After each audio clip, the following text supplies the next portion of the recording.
You're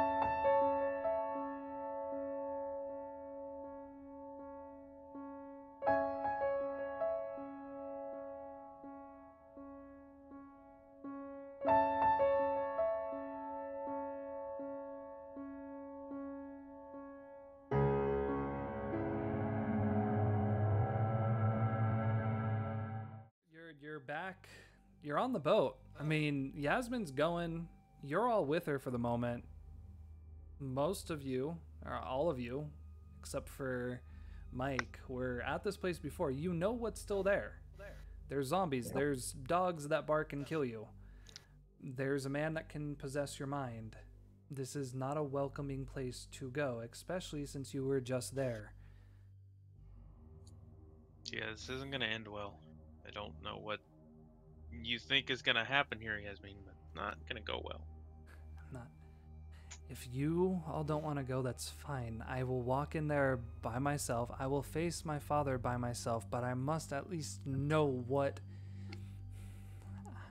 I need to know what is going... None of this makes sense. None of it does. You all don't make sense to me. Why are you all together? I need to do this. Why you're into it, I don't understand. It is my people, my district that is suffering because of my But if he takes you and kills everyone anyway, what then? What will your death be for? Why? You're saying my father is going to kill me? Fine, I will prepare. She kind of references to the weapons on her hip. He's the one that taught me to shoot. He's gotten old. I don't know what's happened to him since I buried him in the ground. Do you think I don't go in there preparing for that possibility that this is not going to end without one of us dead? I can tell you that, yes, that is going through my mind. What he did to Duncan, he deserves to be dead and buried once more. I mean, he's not dead. Then he will be. The man has a pulse.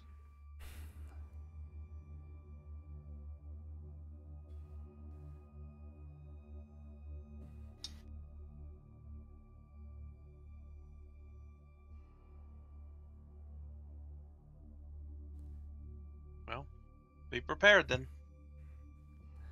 I've always been prepared for things like this since these things started coming, but I never expected that it would be this close to me. I can tell none of you have had to see the face of people that you had called close friends be killed in front of you, only to be walking by your door the very next day. You don't understand what that does to a person. To see the death and destruction that we've done. You, and she points again to Mike, you've seen what the district has become. You traveled, you walked those streets for years, and you have seen what it is now. It is not a place that even insects would want to call home. My father, whoever this Samuel is, whatever is bringing this death, these demons to our district, they are killing it. Like the flood that took out Cross End. This darkness that has been invading our city is spreading. If no one else, if the police will not intervene, with the Night Owl gone, I just don't see any other chances, any other opportunities we can take.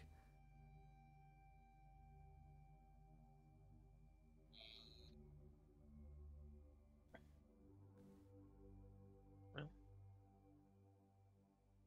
all right.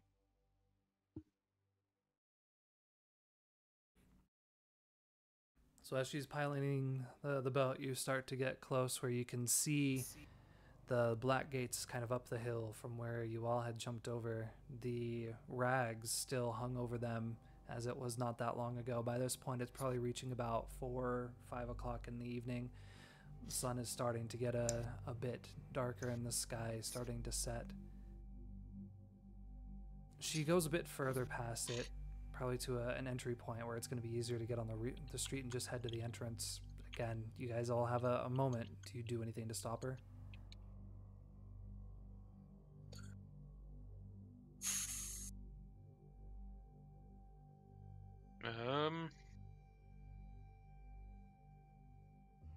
Nah, screw it. It's not much we can do unless we're gonna just knock her over the head and carry her back. Which Georgie resists. Urge. Just hop out of the boat. To knock her over the head. Yes. I think like in some punch ways, her in the back of the head. in some ways, though Eric's not talking about this, he does want to see what happens. It's sort of applying an answer to a question that he just recently came to. So he's not going to say or do anything. He's going to go do you along all for like it. follow directly behind her, give her a little space? Do you try to watch from a distance? Like, what's the spacing situation here? We get a fancy battle map. I'd like to see if I can find any more moly.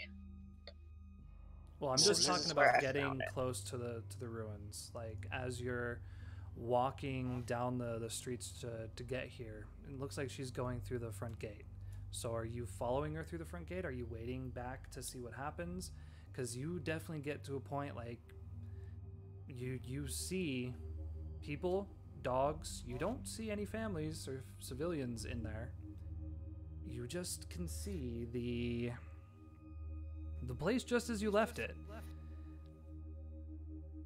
I'd probably just walk in with her. So Just a little bit behind her type thing. yeah, is that everybody? Yeah. I guess, is anyone trying to watch from a distance is my question. Me. Okay. George is hanging back. So the three men walk in. Yeah, as soon as you begin approaching the gate, immediately all the attention is pulled to you, and you start hearing the growling of those dogs. Deep undertones. Yasmin seems to avoid it, ignore it, thinking it's just dogs being dogs, and walks in and immediately just starts yelling out, "Father! If you are here, show your where." She kind of looks back to you. Where is he? It's that one over there. I point to the mausoleum on the south side of the cemetery. Yeah, after a moment, not very long, you kind of see the door open, and he walks out, kind of stumbles out for a moment. Yeah, Yasmin, daughter. He begins moving his way to her to try to embrace her. I don't think hugs are such a good idea right now.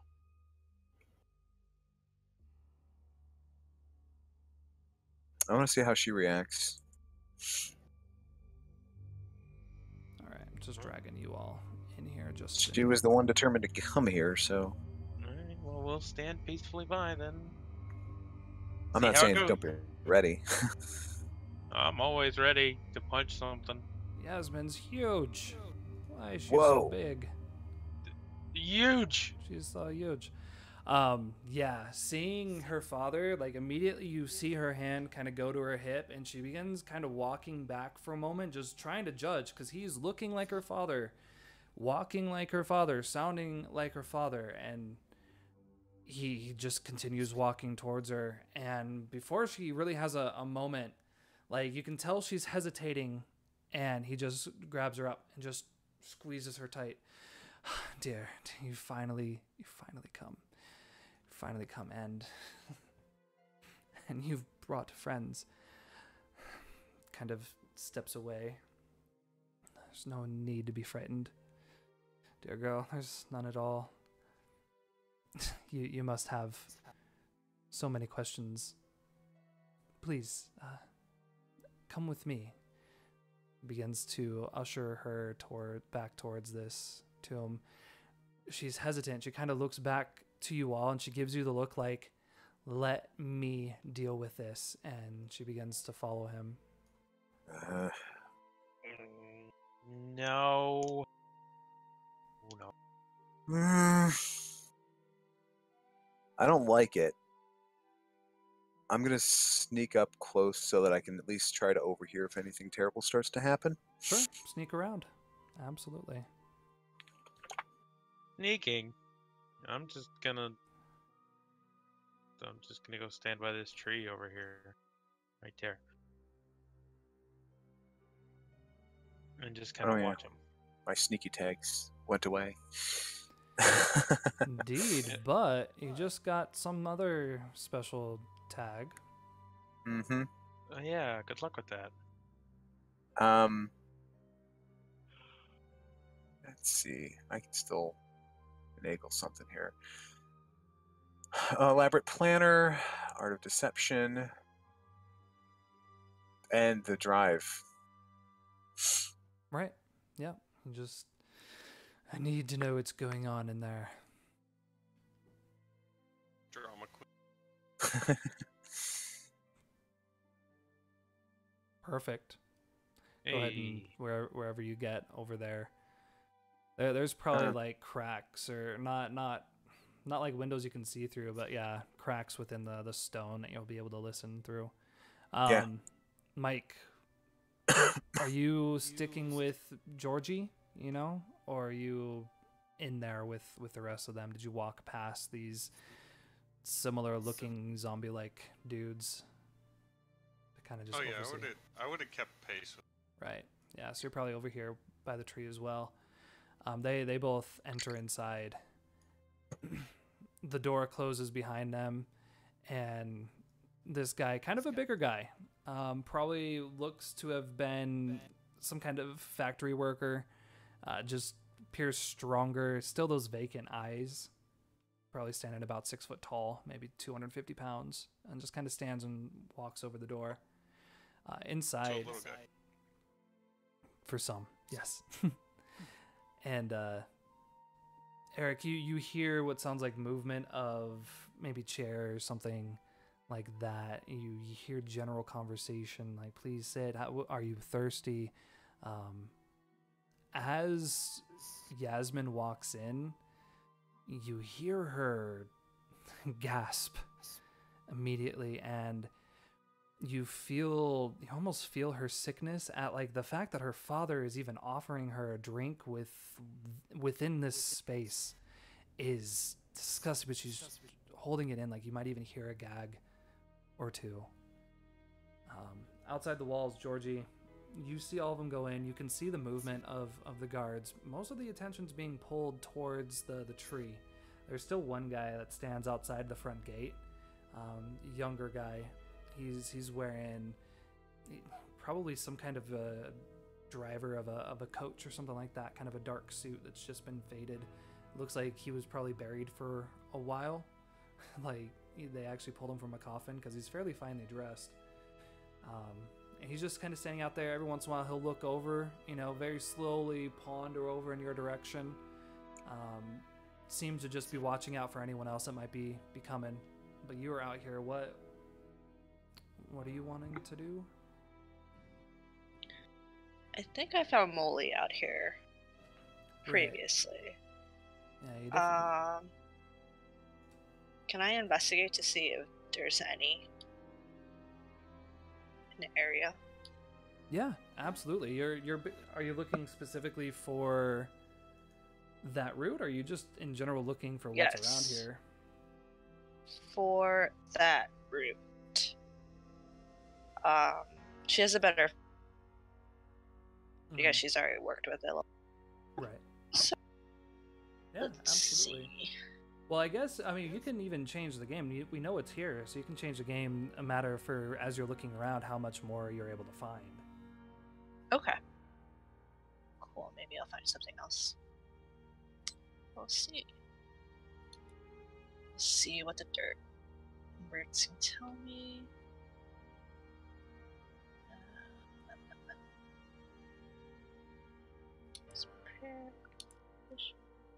Alright. Let's see. So change the game? Correct, yeah. Perfect. Hey, alright. Awesome. So basically, yeah, we are again creating a story tag here, prolonging the effect so they're not going to rot in your bag. So ongoing instead of temporary. And I'm guessing it's scaling up the effect as well, just finding more. So I think you still had one. Go ahead and mark that up to 4. So you find an extra 3 of these snowdrop type lilies. Cool. Alright. I guess with that, we'll just slip by his guard. Right. Yeah, you just walk by. He kind of watches you go by. Not doing anything. You go join the other group.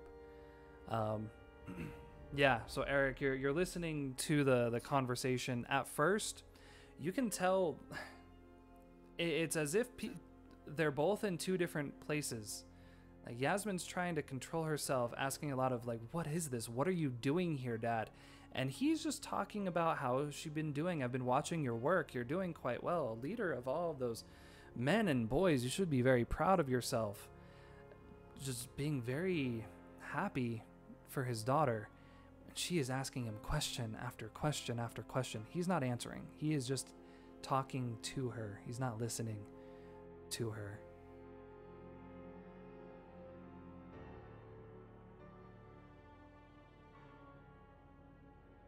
Okay. I mean, I'm still gonna listen.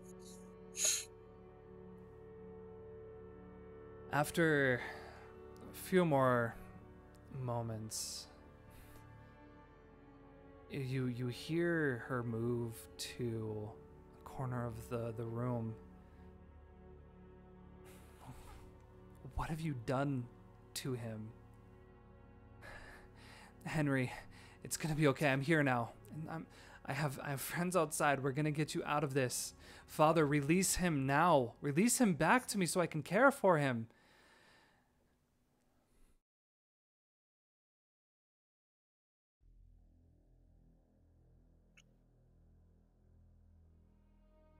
Still listening, I'm guessing.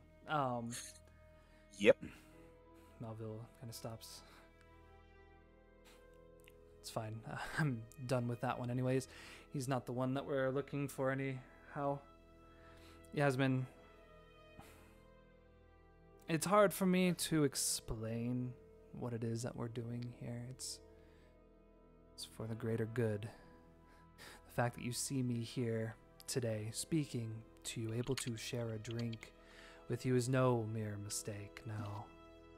No, it's a gift offered by a very generous man. A gift that he wishes to offer you as well. But this is a gift that comes with a task, and as you understand, sometimes you have to do a bit of hard labor before you get what you're working towards. Well, that's what I'm doing here. That is the labor. It is my job, my duty. I've more than happy to offer for this man. He's offered me a life, a chance to spend eternal life with you. What are you talking about, Dad? He starts talking about this eternal life and duty and honor and serving a greater purpose than yourself, and you can tell she's just not. Again, she starts to sound like a meek child, kind of being scared by your father and his big ideas, not understanding exactly what it is that he's offering. What has he done to Henry? What has he done in this room? Why is he doing this?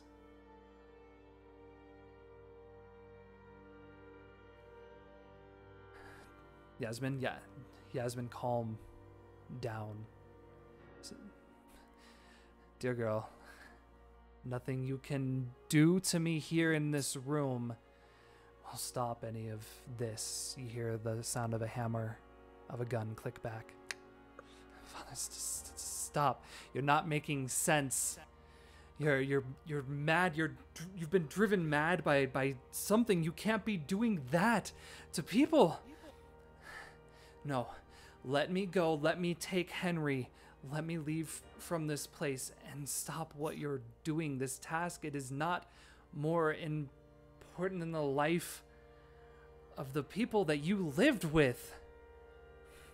The men. Henry was your friend. And you would do this to him. There is no gift you can offer me that is worth what you have done, the damage you have done already. Where are the keys? Where are the damn keys, Dad? Give me the keys.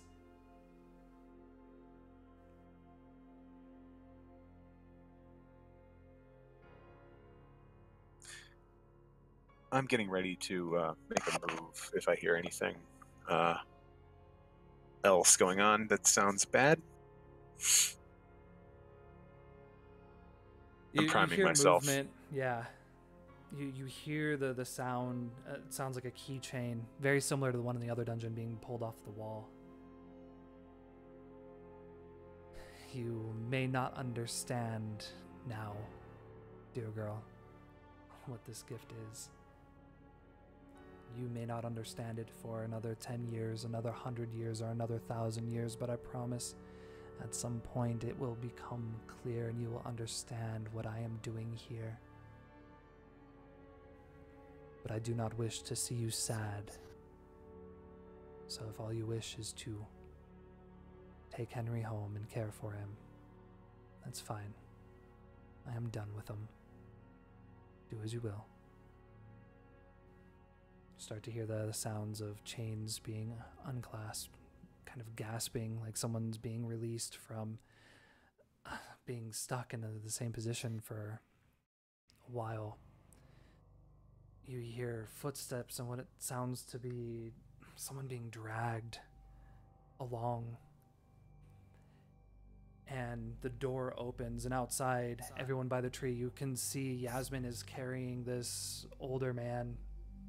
He has been stripped down to just basically his underwear, and there is a gaping, bleeding mess on his chest where a piece of his chest has been carved away. She looks to both you, William and Mike. Please help me with him. Well, I'll go over and help. Sure. No. Yeah, why not? I'm putting a hand on does he your seem to have- chest and holding you in place as I walk past. Well, I guess I'm not going over there then. I'm gonna look at Mike and ask him why. Really? Well, I mean, he's hurt. Exactly why. Because he's bleeding. Yeah, he's got a gaping hole in his chest, and you like to eat things There you that go. are living. No, you're Mike not being the going good guy. anywhere close. I'm not even worried about Mike that. might act stupid, but he ain't stupid. Yeah, Georgie, you're over by the tree. Like, Yasmin's not gonna be able to carry this guy. He's probably a good 2 or 3 inches taller, and he's a good 200 pounds bigger. Like, he's just a big guy, and it looks like a lot of the blood's it's not fresh. Like, the wound itself looks like it's maybe scabbed over, and it just hasn't been cleaned, because you don't see dripping down on her, down on the pavement. You just see this big wound. Eric, you hear this commotion as well. Like, you hear the door swing open. You hear the sound of movement. You hear her call out to Mike and William.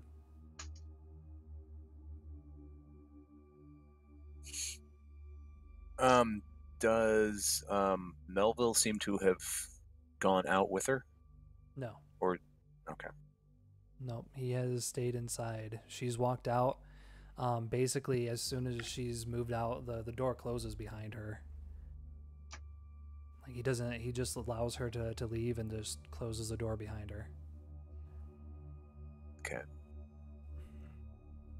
She goes to, like, lean Henry up on the side of the cart, and he kind of sits there just gasping for air and starts rubbing his wrist. You can see on both of his wrists there's these dark marks where he's probably been in shackles for a while.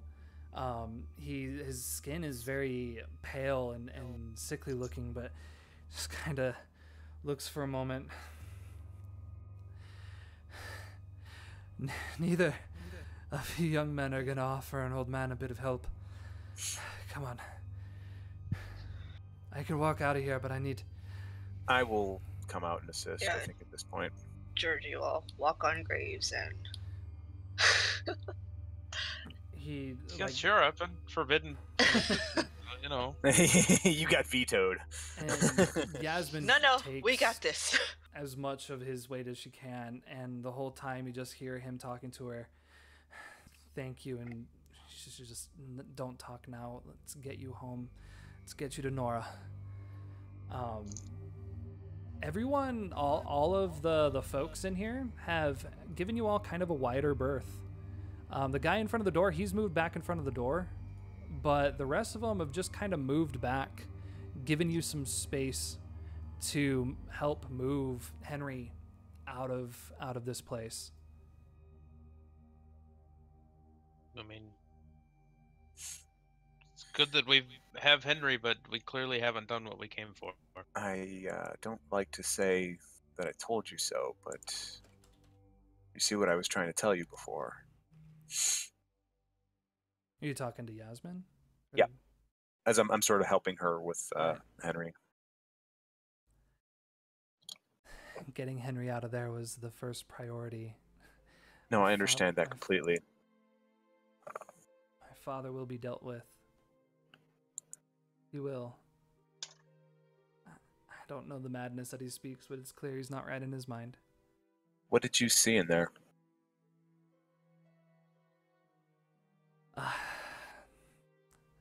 It's hard to explain as you're kind of walking past a pile of rendered flesh. Each of them with marks, bruising on the body. Not all of them even seeming to be anything special. Some of them larger than others. Just stacked. Notes. I saw something. It looked just like that list that you brought to me. A list of names. He was looking. He was looking for something.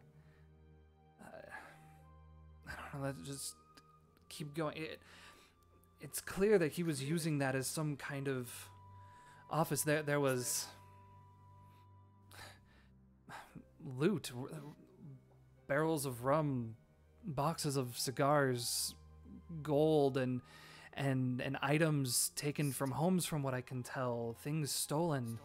If I could, these things, and she kind of references to the men around. They were never this big of a nuisance. They were a nuisance, but they would just attack businesses, steal, do common crime. It seems this is where they took much of that merchandise. There were letters there. Yes, a pile of letters. I couldn't tell if they'd been opened or not, but there was a pile of letters there on a desk with all of these pieces of flesh. Notebook with names on it. It was not a place. The smell in there. He was wanting to offer me a drink. No, he's gone mad. I think we need that notebook. I have to agree, but we need to get this man help first.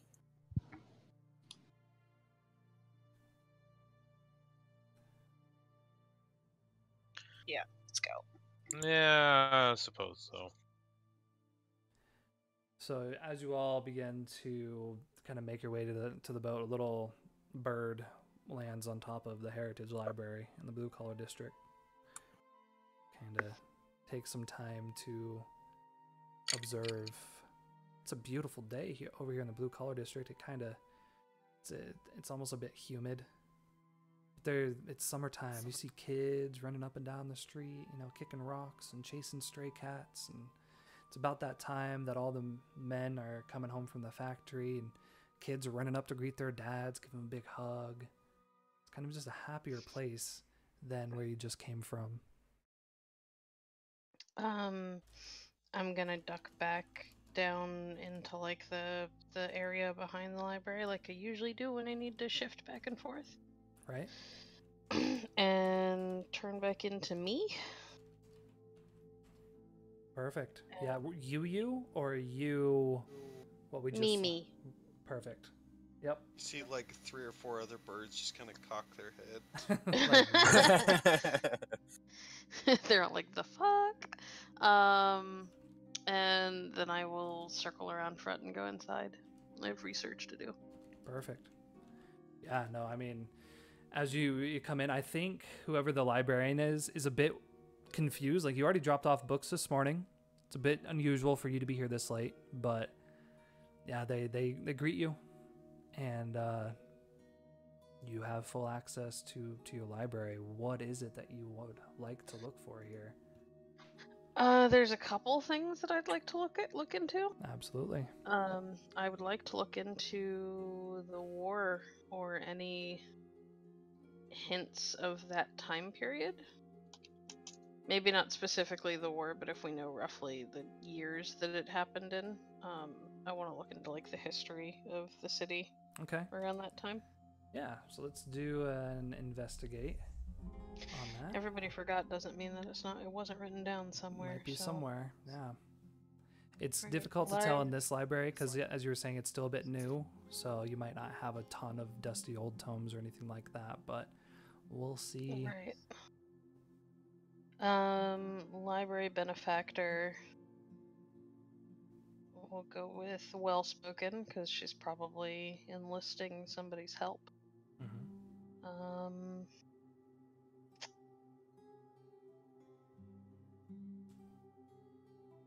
I don't think I really have anything else that I can use. Actually, just in case, I'd like to use See Beyond the Mist in case there's something magical that might be obscuring facts that are in the books. Does that make sense? Yeah, absolutely. Yeah, you're still going through the books, but just in case there's some strange thing. Mm-hmm. All right.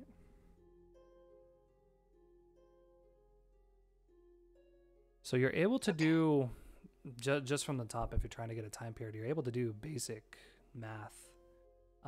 There's references to ancient tribes that were kind of in this city. You kind of have the history of Cross End, as it was kind of the central hub of the city before it kind of formed. You know, we're talking like back in the 800s, you know, we're talking a long time ago. But there is a gap. You definitely find a gap that took place about 15 years ago, a gap of time that there's just no record of historical events within that time period. There's nothing in that 15 years? Nothing. It's as if that period of time has just been erased. Huh. Okay. Can I look up what was directly preceding that gap? Like what came right before it? Mm-hmm. Yeah. Before that was basically the beginning of kind of the Industrial Revolution. It was the start of when these more automated factories were beginning to be created, and money was flowing in the city because now manufacturing was a much larger thing. Properties were becoming much more valuable, and that probably rings familiar for you because your family comes from old money. So this may have been a time where they made a lot of money, and obviously, you know, some of that still remains because your brother still has a lot of money in there. But it was really kind of the boom of the city. It was growing, it was expanding.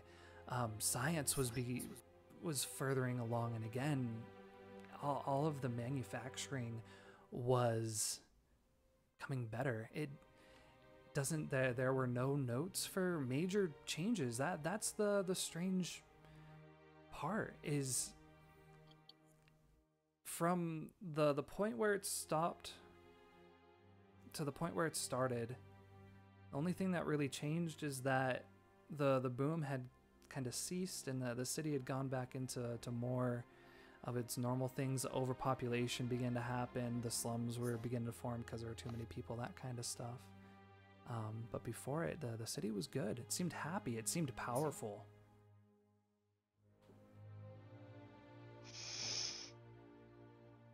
Okay.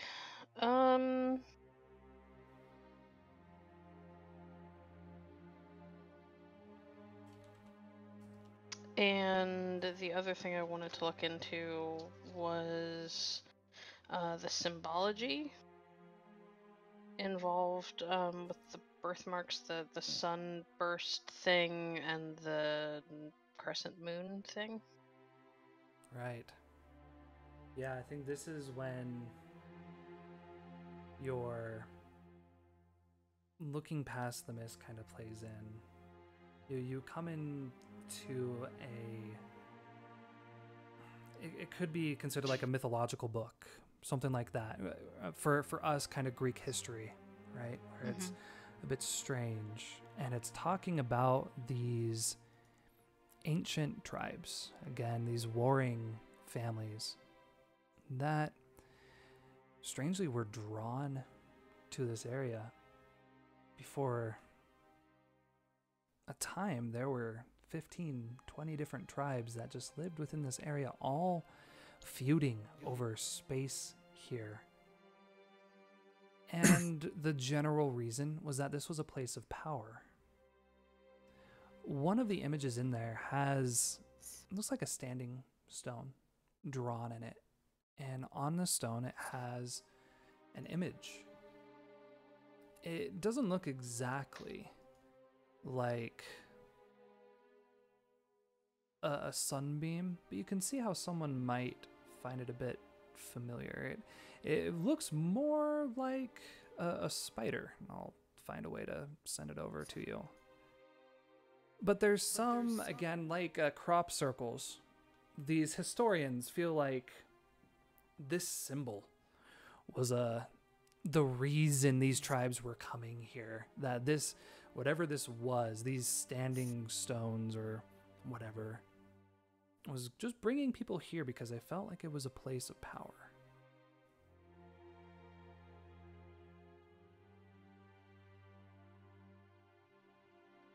Okay. I think that's my 3, so.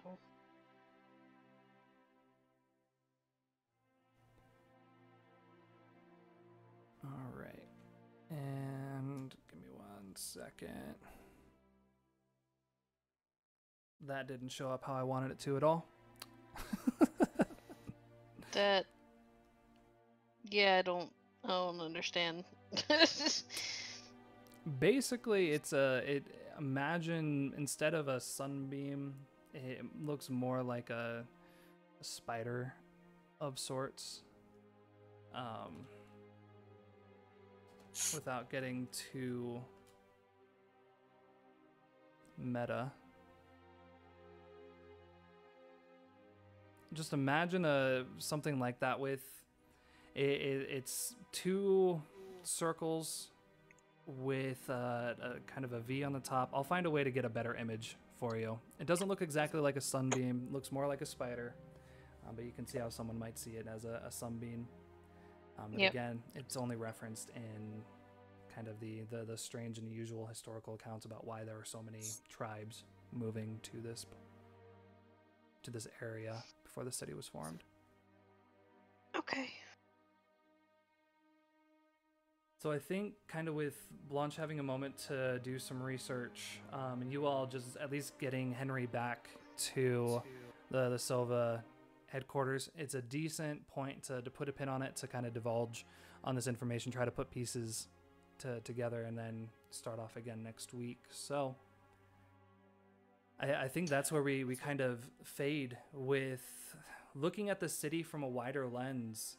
It is summer day. You hear the laughter of children. You hear the crying of birds, the cawing of birds. the vendors hawking their, their nuts and popcorn on the street, the people walking through the parks, the general picnics going out throughout the whole city. But there's a part of the city that stands silent, the West Slums. Everything else has sound coming from it, but the West Slums, it is empty, it is void, it is quiet. And that's where we're going to kind of fade off on tonight. So, with that going on, let's kind of rip the session off talking about help and hurt points. Again, if you feel like anyone deserves one of those, go ahead and add them. And I did nothing. I'm sorry. No. No, it's cool. There It was makes no sense. better moment for that. No, I know. For that. I absolutely agree. I feel cheesy for never using my hurt points, but there was finally an opportunity for it. I was just like, yes. No, I get it. I'm just giving you shit. You know how I am. Oh my god, I'm so close on 2 of my tags or on 2 of my themes. Yeah. And I filled the other one. When I started the session, I had 3 themes at 2 attention. Nice. Oh, damn.